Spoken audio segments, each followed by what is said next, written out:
PK Nawaz ചേരുന്നുണ്ട്. PK Nawaz, ഈ ആവശ്യം അതിൽ ഉറച്ചു നിൽക്കുകയാണോ? എന്താണ് ഇതിന്റെ കാരണം ഒരു വലിയ സൗഹാർദ്ദത്തോടെ കഴിയുന്ന ഒരു കലാലയ അന്തരീക്ഷമാണ്. അവിടെ ഒരു മതവിഭാഗത്തിന് മാത്രം ഇങ്ങനെ പ്രാർത്ഥിക്കാൻ സ്ഥലം വേണം, അവകാശം വേണമെന്ന് ആവശ്യം ഉന്നയിക്കുന്നത് എന്ത് അർത്ഥത്തിലാണ്? അല്ല, എന്നോട് ഈ ചോദ്യം ചോദിക്കുമ്പോൾ ഇത് ആര് ഉന്നയിക്കുന്നു എന്ന അർത്ഥത്തിലാണ് നിങ്ങൾ ചോദിക്കുന്നത്. MSF ആണ് ഇതിൽ എനിക്ക് തോന്നുന്നു സമരമായ രംഗത്ത് വന്നത്. ആരാ നിങ്ങളോട് പറഞ്ഞത് MSF അത് സമരം ചെയ്യുന്നത്? അവർ അങ്ങനെയാണല്ലോ. അവിടെ ഇപ്പോൾ അവിടെ പ്രതിഷേധത്തിനൊക്കെ ആഹ്വാനം ചെയ്യുന്നു. ആ വിദ്യാർത്ഥികളുമായി ബന്ധപ്പെട്ട് കോളേജ് അധികാരികളുമായിട്ട് ബന്ധപ്പെട്ട് നമ്മൾ സംസാരിക്കുമ്പോൾ മറ്റാരാണ് ഇത്തരം ആവശ്യം ഉന്നയിക്കുന്നത്? SFI അല്ല എന്ന് അവർ വ്യക്തമാക്കി കഴിഞ്ഞു. വളരെ വ്യക്തമായി തന്നെ അവർ പറഞ്ഞു കഴിഞ്ഞു. SFI അല്ലെന്ന് ആരാ പറഞ്ഞു? അവരുടെ പ്രസ്താവനയുണ്ട് നവാസ്, അവരുടെ പ്രസ്താവനയുണ്ട്. എന്താ നിങ്ങൾ കാണാതെ പോകുന്നത്? പ്രസ്താവന നമ്മൾ കണ്ടില്ല. നിങ്ങളല്ല എന്ന് താങ്കൾ ഇപ്പോൾ പറയുമ്പോഴാണ് നമ്മൾ മനസ്സിലാക്കുന്നത്. SFIയുടെ സ്റ്റേറ്റ് പേജിലാണല്ലോ SFIയുടെ പ്രസ്താവന. MSFന്റെ സ്റ്റേറ്റ് പേജിൽ എടുത്തു നോക്കൂ നിങ്ങൾ. എന്താണ് വേറെ ആരാണ് അവിടെ ഇത്തരത്തിൽ ആവശ്യമായി ഉന്നയിച്ച് മുന്നോട്ട് വരുന്നത്? MSFനെ സംബന്ധിച്ചിടത്തോളം MSF അങ്ങനെ ഒരു സമരത്തിന് നേതൃത്വം കൊടുക്കുകയോ അങ്ങനെ ഒരു സമരത്തിന് ആഹ്വാനം ചെയ്യുകയോ MSFയുടെ അടയാളങ്ങൾ ആ സമരത്തിൽ ഉപയോഗിക്കുകയോ ചെയ്തിട്ടില്ല. നിങ്ങളെപ്പോലുള്ള ചാനലുകൾ എന്തിനാണ് അനാവശ്യമായി ഈ സമരത്തെ മറ്റേതെങ്കിലും സംഘടനയുടെ പേരിൽ ഇങ്ങനത്തെ ഒരു ആവശ്യത്തെ പിന്തുണയ്ക്കുന്നില്ല എന്നുള്ളതാണോ? ഞങ്ങൾ അങ്ങനെ ഒരു ആവശ്യം ഉന്നയിക്കപ്പെടുകയോ ഒരു സമരം നടത്തുകയോ ആ സമരത്തിന് ഏതെങ്കിലും തരത്തിൽ ഞങ്ങൾ അടയാളങ്ങൾ ഉപയോഗിക്കുകയോ ചെയ്തിട്ടില്ല. അവിടുത്തെ വിദ്യാർത്ഥികൾ നടത്തിയ സമരം വിദ്യാർത്ഥികളോട് സംസാരിക്കണം. MSFന്റെ ലേബലിൽ ഒരു സമരം അവിടെ നടന്നിട്ടില്ല. നിങ്ങളെപ്പോലുള്ള ചാനലുകൾ അന്ധമായി കണ്ണടച്ചു പിടിച്ച് മറ്റു സംഘടനയുടെ പേരിൽ കെട്ടിവെക്കുകയാണ്. SFI ഇന്നലെ പ്രസ്താവന ഇറക്കി അവരാ സമരത്തിന് നേതൃത്വം കൊടുത്തിട്ടുണ്ട്. അതിനേക്കാൾ അരമണിക്കൂർ മുമ്പ് MSFന്റെ പ്രസ്താവന വന്നിരുന്നു. നിങ്ങളുടെ താല്പര്യങ്ങൾക്കനുസരിച്ചും താല്പര്യമൊന്നുമല്ല നവാസ്, അങ്ങനെ പറയരുത്. താല്പര്യമല്ല. അപ്പോൾ നിങ്ങൾ മറുപടി പറയാം. അപ്പോൾ അങ്ങനെ ഒരു ആവശ്യം MSF എന്ന സംഘടനയ്ക്കില്ല എന്ന് താങ്കൾ വ്യക്തമാക്കുകയാണ്. MSF എന്ന് പറയുന്ന സംഘടന അങ്ങനെ ഒരു ആവശ്യം ഉന്നയിക്കപ്പെട്ടിട്ടില്ല, അങ്ങനെ സമരത്തിന് നേതൃത്വം കൊടുത്തിട്ടില്ല. നിങ്ങൾ ഈ PC ജോർജിനെയും സുരേന്ദ്രനെയും പോലെ ആളുകൾക്ക് പറയാൻ അവസരം കൊടുക്കുകയും അതിന് സ്ക്രീൻ സമയം കൊടുക്കുകയും അതുകൊണ്ടാണ് താങ്കളെ വിളിച്ചത്. അതാ ഞാൻ പറഞ്ഞത്. നിങ്ങളത് കാണാതെ പോകുന്ന എന്താണെന്ന് എനിക്ക് മനസ്സിലാകുന്നില്ല. ഇന്നലെ തൊട്ട് ഞങ്ങൾ ഈ വിഷയത്തിൽ കൃത്യമായി സ്റ്റേറ്റ്മെന്റ് പറഞ്ഞിട്ടുണ്ട്. ഇന്നും നിങ്ങളുടെ ചോദ്യം എന്താണ്? നിങ്ങൾ എന്താ സമരം ചെയ്യുന്നത് എന്നുള്ളതാണ്. ആ ചോദ്യം തന്നെ അസ്ഥാനത്താണെന്ന് ഞാൻ പറഞ്ഞു. ഞങ്ങൾക്ക് അങ്ങനെ ഒരു സമരമില്ല, ഞങ്ങൾ അങ്ങനെ സമരം നടത്തിയിട്ടില്ല, ഞങ്ങളുടെ കൊടിയോ അടയാളങ്ങളോ ആ സമരത്തിലില്ല. MSFന്റെ ഏതെങ്കിലും ഒരു ഘടകം ആ സമരത്തിന് ആഹ്വാനം ചെയ്തിട്ടില്ല. യൂണിറ്റ് MSFന്റെ ഘടകം ആ സമരത്തിൽ ഞങ്ങളില്ല, അത് വ്യാജമാണെന്ന് കൃത്യമായി പറഞ്ഞിട്ടുണ്ട്. ജില്ലാ MSF ഇന്നലെ പ്രസ്താവന ഇറക്കിയിട്ടുണ്ട്, സംസ്ഥാന MSF ഇന്നലെ പ്രസ്താവന ഇറക്കിയിട്ടുണ്ട്. പിന്നെ നിങ്ങൾ ഈ ചോദ്യത്തിന്റെ പ്രസക്തി ഈ പൊതുസമൂഹത്തിന്റെ വലിയ ഒരു എതിർപ്പ് ഇതുമായി ബന്ധപ്പെട്ട് സംഭവിച്ചിട്ടുണ്ട്. വലിയൊരു പിന്തുണ ഈ കോളേജിന് ഈ വിഷയത്തിൽ ഉണ്ടായിട്ടുണ്ട്. ഇതൊക്കെ നമ്മൾ കാണുമ്പോൾ ഇത്തരമൊരു ആവശ്യം തന്നെ അനാവശ്യമാണ് എന്ന തരത്തിലേക്കല്ലേ നമ്മൾ വ്യാഖ്യാനിക്കേണ്ടത്? ഞങ്ങൾ വളരെ കൃത്യമായി പറഞ്ഞല്ലോ, ഞങ്ങൾ അവകാശം ഉണ്ടെങ്കിൽ ഞങ്ങൾ അതിന് സമരത്തിന് മുമ്പിലുണ്ടാവും. ഞങ്ങൾക്ക് ബോധ്യമാണെങ്കിൽ ഞങ്ങളെ സമരത്തിൽ ഉണ്ടാവുമല്ലോ. ഞങ്ങൾക്ക് സമരത്തിൽ പങ്കില്ല, ഞങ്ങളെ സമരം നടത്തിയിട്ടില്ല, സമരത്തിന് നേതൃത്വം കൊടുത്തിട്ടില്ല. അതായത് ഇത്തരം ആവശ്യങ്ങൾ, അതായത് ഇപ്പോൾ അവിടെ കോളേജ് അധികൃതർ പറയുന്ന അവിടെ ഹോസ്റ്റലിൽ ഇതിനുള്ള സൗകര്യമുണ്ട്, അടുത്തൊരു മസ്ജിദ് ഉണ്ട്, അവിടെയും നിസ്കരിക്കാൻ ഉള്ള സാഹചര്യങ്ങളുണ്ട്. അപ്പോൾ ഇത്തരം സമരങ്ങളുമായി മുന്നോട്ട് വരുന്നവരുടെ ലക്ഷ്യം എന്താണ് എന്നാണ് താങ്കൾ കരുതുന്നത്? ഒരു വിശ്വാസിയെ സംബന്ധിച്ചിടത്തോളം നമസ്കാരം നിർബന്ധമാണ്. നമസ്കാരം സൗകര്യം ഉണ്ടെങ്കിൽ ആ സൗകര്യം ഉപയോഗപ്പെടുത്താം. അതല്ല, നമസ്കരിക്കാൻ സൗകര്യമില്ലെങ്കിൽ വിശ്വാസപരമായി അയാൾക്ക് ആ നമസ്കാരം കഴിഞ്ഞ് വീട്ടിൽ ചെന്ന് നമസ്കരിക്കാനുള്ള സൗകര്യമുണ്ട്.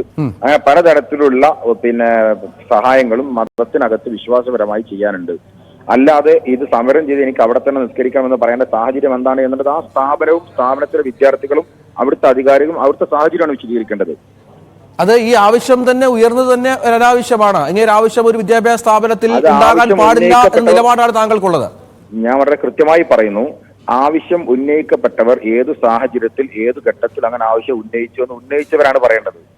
ഞങ്ങളെ സംബന്ധിച്ചിടത്തോളം വിശ്വാസികൾ എന്ന രീതിയിൽ ആ വിശ്വാസത്തിന് പ്രയാസകരമല്ലാത്ത രൂപത്തിൽ അതിനകത്ത് നമസ്കരിക്കാൻ സൗകര്യമില്ലെങ്കിൽ പോലും തൊട്ടടുത്ത് സൗകര്യം അത് ഉപയോഗപ്പെടുത്താം. ഇനി അങ്ങനെ നിസ്കരിക്കാനേ സൗകര്യമില്ലെങ്കിലും വിശ്വാസികളെ സംബന്ധിച്ചിടത്തോളം നമസ്കരിക്കാൻ മറ്റു മാനദണ്ഡങ്ങളുണ്ട്. ഇനി അവിടുത്തെ വിദ്യാർത്ഥികൾ അങ്ങനെ സമരം ചെയ്തുവെങ്കിൽ അവർ സമരം ചെയ്തവരാണ് അതിൽ വിശദീകരണം നൽകേണ്ടവർ. MSFനെ സംബന്ധിച്ചിടത്തോളം ആ സമരത്തിന് ഏതെങ്കിലും അർത്ഥത്തിൽ MSFന്റെ പങ്കാളിത്തമോ MSFന്റെ അടയാളങ്ങളോ MSFന്റെ ഏതെങ്കിലും കമ്മിറ്റിയുടെ പിന്തുണയോ ആ സമരത്തിനില്ല. ഞങ്ങൾ അങ്ങനെ സമരം നടത്തിയിട്ടുമില്ല. MSFന്റെ ഒരു നിലപാട് ഇത്തരം വിഷയങ്ങൾ ഇനിയും ശ്രീ നവാസ്, ഇത്തരം വിഷയങ്ങൾ പല കലാലയങ്ങളിലും ഉയർന്നു വരാനുള്ള സാഹചര്യമുണ്ട്. ഇത്തരം ആവശ്യങ്ങൾ അംഗീകരിക്കരുത്, ഒരു മതവിഭാഗത്തിന് മാത്രമായി അത്തരം സംസ്ഥാനങ്ങൾ വേണ്ട വിദ്യാഭ്യാസ സ്ഥാപനങ്ങളിൽ എന്നുള്ള ഉറച്ച നിലപാടിലാണോ MSF ഉള്ളത്? എന്റെ ആദ്യത്തെ ഉറച്ച നിലപാട് നിങ്ങളെപ്പോലുള്ള ചാനലുകൾ ഇതിനെ ഇത്തരത്തിൽ വർഗീയമായി കത്തിക്കാൻ വർഗീയമായല്ല, ഞാൻ MSFന്റെ നിലപാടാണ് ചോദിച്ചത്. MSFന്റെ നിലപാടാണ് ചോദിച്ചത്. നിങ്ങളുടെ ചോദ്യം മാത്രം ചോദിക്കാനല്ല, എന്റെ ഉത്തരം കൂടി പറയാം. അതുകൊണ്ട് എന്റെ ഉത്തരം കേൾക്കൂ. നിങ്ങളെപ്പോലുള്ള ചാനലുകൾ ഒരു മതേതര സമൂഹത്തിനകത്ത് ഒരു പോളറൈസേഷൻ ഉണ്ടാക്കുന്ന ഒരു സാഹചര്യത്തെ ഇല്ലാതിരിക്കാനുള്ള ജനാധിപത്യത്തിന്റെ ഉന്നതമായ മൂല്യത്തെ കാത്തുസൂക്ഷിക്കാൻ തയ്യാറാവണം. ഈ സമയം കഴിഞ്ഞ് 24 മണിക്കൂറായി. ഈ വിഷയത്തിൽ ഇപ്പോഴും നിങ്ങളുടെ തുടക്കത്തിലെ ചോദ്യം എന്ന് പറയുന്നത് പോലും ഒന്നെങ്കിൽ അജണ്ടപരമായിട്ടോ അല്ലെങ്കിൽ ഈ വിഷയത്തെ കൃത്യമായി പഠിക്കാതിരിക്കുകയാണ്. അജണ്ടപരമായി നിങ്ങൾ നീങ്ങരുത്. അങ്ങനെ അജണ്ട ഇല്ല ശ്രീനിവാസ്. താങ്കളുടെ വിശദീകരണം അതിനാണ് തേടിയത്. താങ്കളുടെ വിശദീകരണം താങ്കൾക്കുള്ള സമയമുണ്ടെന്നേ, താങ്കൾക്ക് പറയാം. അതാ ഞാൻ പറയുന്നത് നിങ്ങൾ ഒരു ചാനൽ എന്ന രീതിയിൽ നിങ്ങളുടെ ഒരു വാചകത്തിന്റെ ഒരു 30 സെക്കൻഡ് വീഡിയോ മതിയല്ലോ ഈ വിഷയത്തെ സമൂഹത്തിൽ പ്രചരിപ്പിക്കാൻ. ശരി, ഒന്നെങ്കിൽ നിങ്ങൾ എന്ത് ചെയ്യണം, നിങ്ങൾ ചർച്ച കേൾക്കുന്ന വിഷയത്തെ കുറിച്ച് കൃത്യമായ ബോധ്യം ചർച്ചയ്ക്ക് എടുക്കുന്നവർക്ക് ഉണ്ടാകണം. അതല്ല, നിങ്ങൾ കൃത്യമായ ബോധ്യം ഉണ്ടായിട്ടും തെറ്റായി ചോദിക്കുകയാണെങ്കിൽ നിങ്ങളുടെ പേരിലാണ്, നിങ്ങളുടെ സംഘടനയുടെ പേരിലാണ് ഇത് പൊതുസമൂഹത്തിൽ പ്രചരിപ്പിക്കപ്പെട്ടത്. അപ്പോൾ സ്വാഭാവികമായും ഞാൻ പറയട്ടെ, സ്വാഭാവികമായും മറുപടി പറയാനുള്ള സമയമാണ് നമ്മുടെ ചാനലിലൂടെ താങ്കൾക്ക് നൽകുന്നത്. താങ്കൾ പറഞ്ഞു കഴിഞ്ഞു MSF അങ്ങനെ ഒരു നിലപാടില്ല, MSF ഈ സമരത്തിന്റെ ഭാഗമല്ല എന്ന് പറഞ്ഞാൽ വ്യക്തമാണ് കാര്യങ്ങൾ. അങ്ങനെ ഒരു നിലപാട് ഞാൻ സ്വീകരിച്ചിട്ടുണ്ടെങ്കിൽ ആ തെറ്റിദ്ധാരണ താങ്കൾക്കുണ്ടാക്കി ഞാൻ ക്ഷമ പറയുന്നു. എനിക്ക് വ്യക്തത കുറവല്ല, നിങ്ങൾക്ക് വ്യക്തത കുറവുള്ളത്.